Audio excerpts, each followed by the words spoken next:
Welcome back to the What's Up Eddie channel, Divine Therapy Sessions. And of course, I'm the one and only Eddie. So glad to have you guys back. And these are my Divine Therapy Sessions.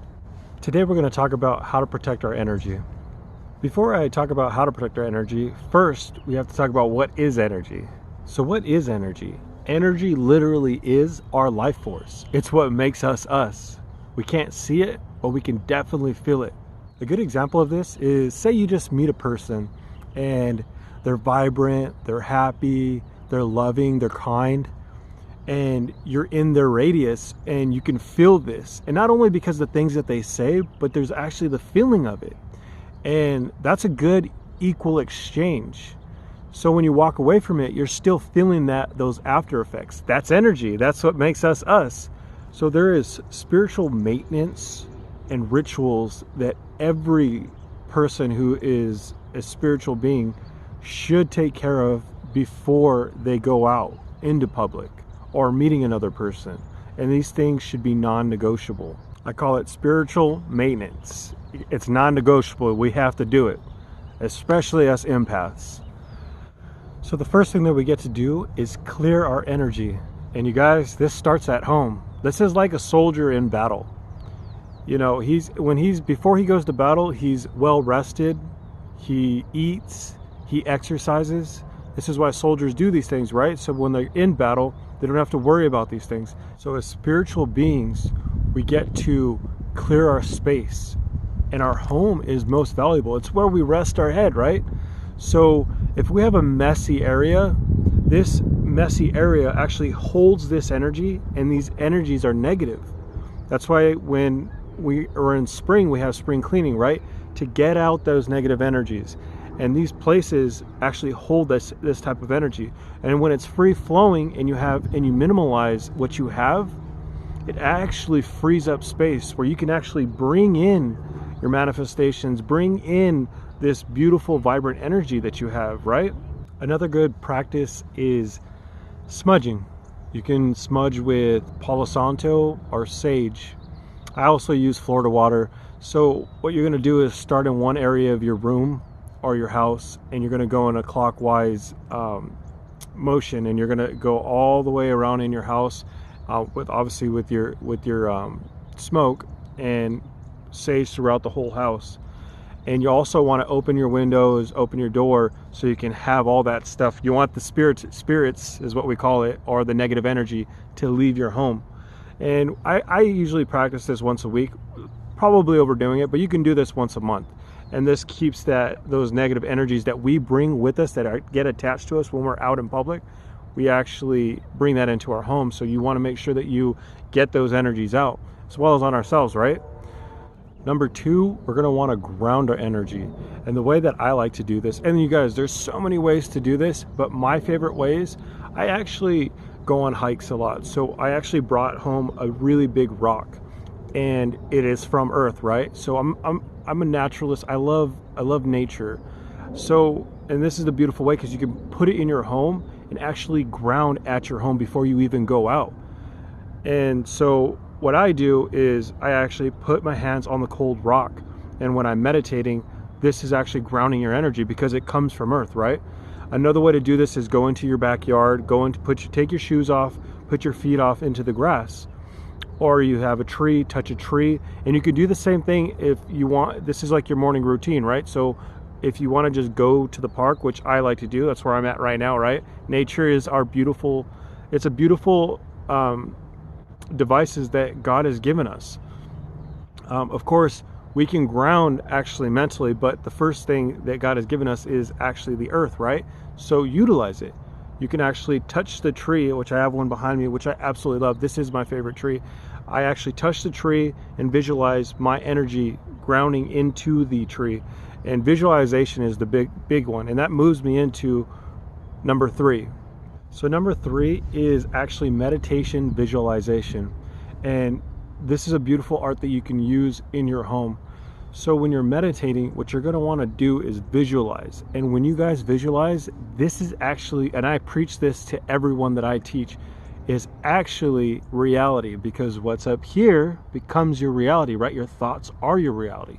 So when you're in your meditation practice, what you're going to want to do, it's called an empath shield.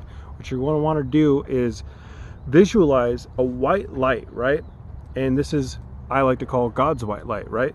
And I visualize it coming down from the heavens and then encompassing all of my body, right? And this, and I visualize like a bubble, and then it turns into steel. And this, during this practice, I do this every morning. So when I go out, I got a visualization of a shield, right? And I do this multiple times, and I'll do it for about 30 minutes of me visualizing the same thing in different colors. You can use your imagination on however you want to do it, but when you do this, you're actually creating this field around you, right? Another good way to do this is you can call in angels, right? Archangel Michael is the angel of protection. So you can actually, when we meditate, we can actually use prayer, right? And another good way to do this is actually leading me to number 4 is calling on the divine. Now there's many deities or angels that you can call on, right? And it's just as much as you do, how much work that you want to do. So you got to read about these people or these entities and get a better understanding of, you know, some are more oriented to protection, some are more oriented to actually manifest abundance. It just depends on what you want to do. The two deities that I like to use is Archangel Michael. So Archangel Michael is the protector, right? So I actually, during my meditation practice, I actually pray, right? And I pray to the divine as well as to Archangel Michael to send me down protection. And I actually use this in tandem with a candle, and you can actually use this candle magic not only to manifest, you know, the things that we desire, but also for protection. I use a black candle or the blue candle, and the more knowledge you have, the better that we can use these other devices, right? So I use a royal blue because that's Archangel Michael's color, and so I'm actually talking to him. It makes it more real, right? Also, I use Kali Ma, which is the destroyer, right? She protects and she brings this cool aura of protection. I love using her. And I actually utilize it the same way. I use the red candle mixed with the black candle, and I actually do her chants as well. And this is more of like the outside of the box thinking, but you guys, this works so well. Now, these are some good practices before we go out, right? This is us arming us before we leave. But eventually we're going to have to get out into public, right? We're going to have to be with our peoples, our family. We're also going to have to, you know, be out in public. So what can we do, or what practices should we have that are going to actually benefit us, help us to protect our energy? So we lead us to number 5, and that is crystals. They come in forms of bracelets. They come in forms of, you know, necklaces. You can actually get them where they're actually a stone that you could put in your home. But we're talking about going out, right? So we're going to have these things on us, and they come in many different crystals, but just to name some is clear quartz, black tourmaline, black obsidian, pyrite, black jade, selenite, and smithstone. You guys, these crystals help so much. They actually protect, they absorb energy as well as protect. They shield. I recommend them. This is a go-to, especially for our empaths, people who are sensitives. Man, this is the go-to.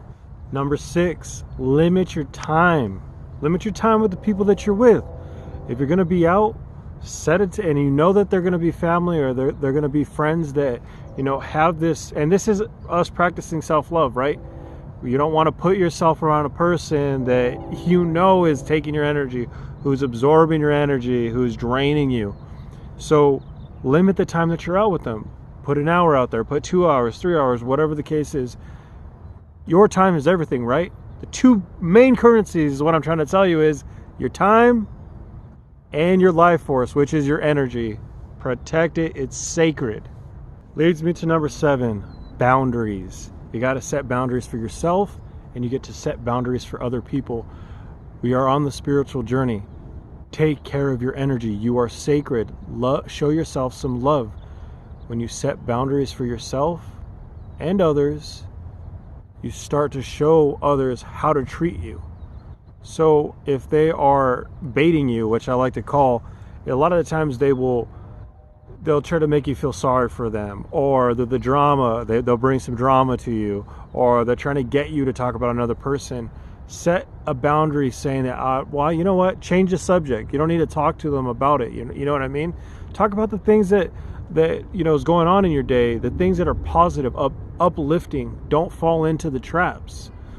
That's setting a boundary. And setting a boundary with yourself. What you are or you aren't going to say with someone. What you're going to do. Don't drink if you don't drink, right? Don't do things that don't follow people off the cliff. Be strong in yourself. Show yourself some love. Number 8, cut them out of your life. I don't care if it's your family, or if it's a friend, or if it's a stranger.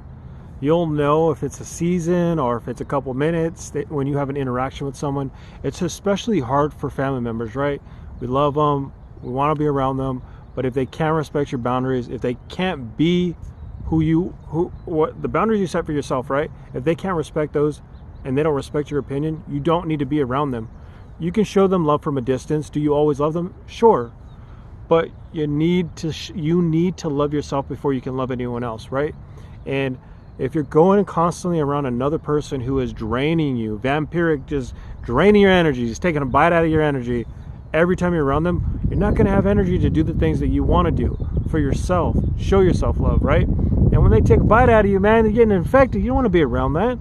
So when you stand in your own power, your own authenticity, and show yourself that love, people respect that. And a lot of the times when I cut people out, the immediate is to be mean with me, right?